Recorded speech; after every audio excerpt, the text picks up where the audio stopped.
Dito lamang Lunes, matagumpay na isinagawa ang Net25 Family Fun Run sa Philippine Arena kung saan libo-libo ang nakiisa. Bata man o matanda, game na sumali sa Fun Run.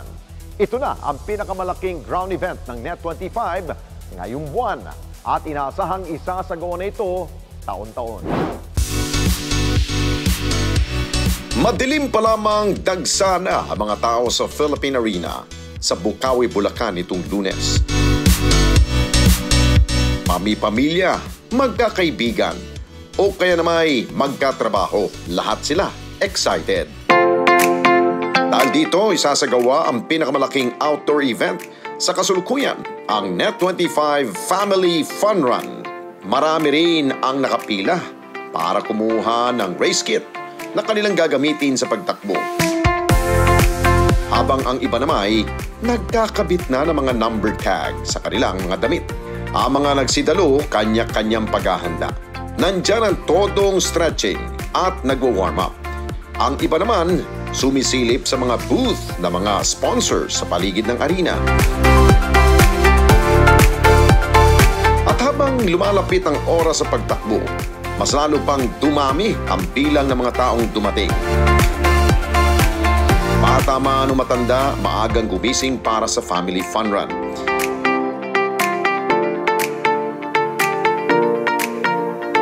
Layunin ng Net25 Family Fun Run na mas mapalapit ang bawat miyembro ng pamilya sa isa't isa. Ilang participants din ang ating nakilala. Tulad na lamang na magkakatrabaho na ito na gabi pa lamang ay nagtungo na sa Philippine Arena at dito na piniling magpalipas ng gabi. Galing kami Quezon City. Meron po kasi nag-invite sa amin na pumunta dito para naman sa ganon, ma-maximize namin yung long weekend, di ba? Tapos ang saya kasi, di ba, holiday ngayon, National Heroes Day. So it's a great way to, spend the non-working day with friends. Excited kasi first time nyo ba? First time ko po. Mga alas 10 kami dumating. Sa sasakyan. Kasi excited lang ang PEG kasi nga first time. Nag-stretching na kami kanina dyan kasi ako gusto ko talagang tapusin. Samantalang ang pamilyang ito, ang mga anak mismo, ang nag-aya sa kanila na tumakbo sa Fun Run. Matagal nang may nakapost sa Net25 kaya nagpa-register na rin agad. Kami mag-anak. Bali, ang may gusto talaga yung mga bata. Sila yung nag-push na namin. Dahil family week po namin talaga this week. Kaya naging family fun run na rin, na priority na rin kasi gusto rin talaga nila para ma-experience namin na buong pamilya, makaano rin po ng family run. Kasi po, para po sa aming kalusugan po. Tapos po, makakatulong din po sa aming mga memories po. Tatakbo lang po kami kung anong gusto po namin.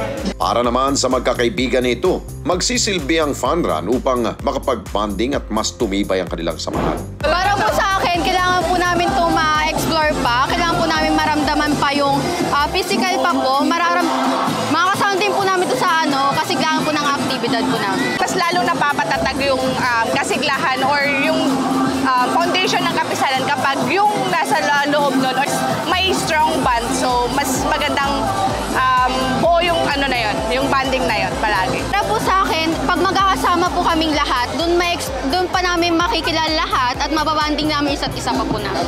Yun, mga memories po na makukuha pa po namin sa isa't isa. At pagpatak ng alas 5 ng umaga, sinimula na ang Net25 Family Fun Run.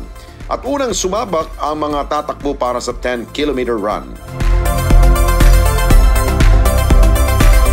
Sinundan naman ito ng 5 kilometers, 3 kilometers at 1 kilometer run.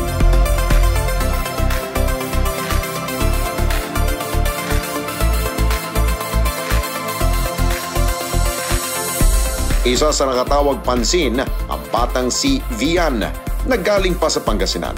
Dahil kahit 6 na taong gulang pa lamang siya, nakipagsabayan siya sa pagtakbo ng 10 kilometro. Kwento ng kanyang ama, hindi na bago kay Vian na tumakbo na ganito kalayo. Ako po si Jemerick Gieb po, taga Pangasinan po. Tsaka po, Pangalan po? Biancia Argib.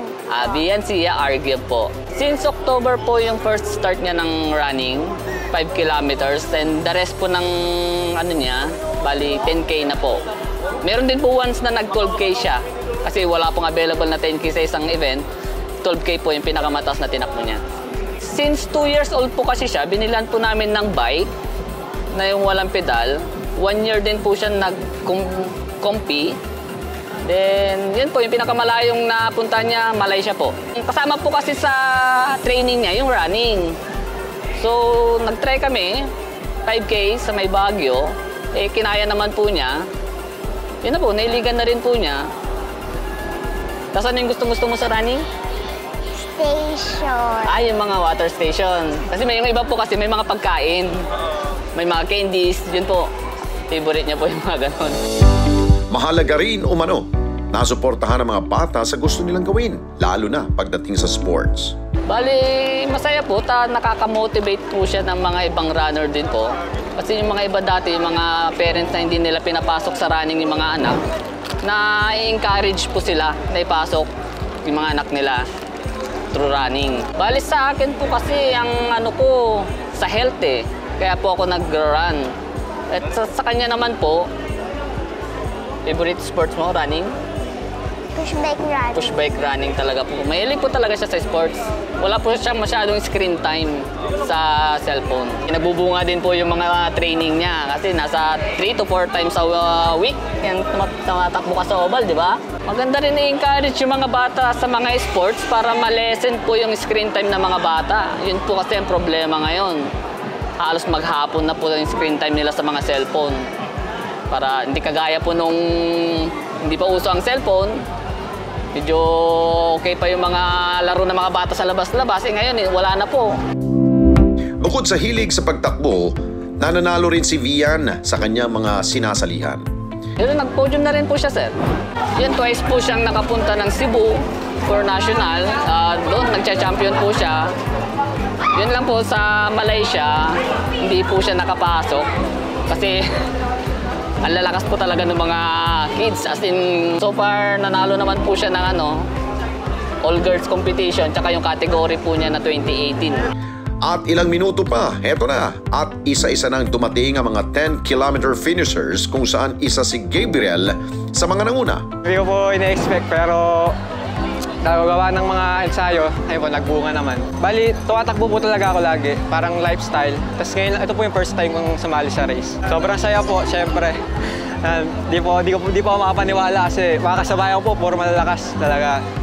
Ako po, first timer. Magiging ano po to, parang confidence boost. At matapos ang lahat ng race, ibinigay ang premyo ng mga 10-kilometer at 5-kilometer winners sa programang Love, Tony Pet and Everything. At hindi pa dyan nagtatapos ang lahat dahil ilang mga participants din ang nanalo ng iba't ibang raffle prizes mula sa sponsors ng Net25 Family Fun Run. Sa kabuuan, umabot sa higit sa 4,000 individual ang nakilahok sa Net25 Family Fun Run. At dahil sa tagumpay ng event, ay magtutuloy-tuloy na ito sa mga susunod pang mga taon. Mahalaga ang bonding ng bawat pamilya. Dahil ang pagkakaroon ng isang masayang tahanan ay ang pagkakaroon rin ng isang masaya at aktibong pamayanan. Ang Net25 noon pa man ay nakatuon sa layuning maghatid ng pampamilyang mga programa at mga aktibidad para mag-iwan ng mabuting aral at ehemplo sa bawat pamilyang Pilipino. Mga kababayan, salamat po sa inyong pong pagsubaybay sa Responde Mata ng Mamamayan. Para mapanood pa ang iba pa naming pagresponde sa ating mga kababayan, i-click lamang ang subscribe button o i-follow lamang ang Net25 social media pages at Net25 TV.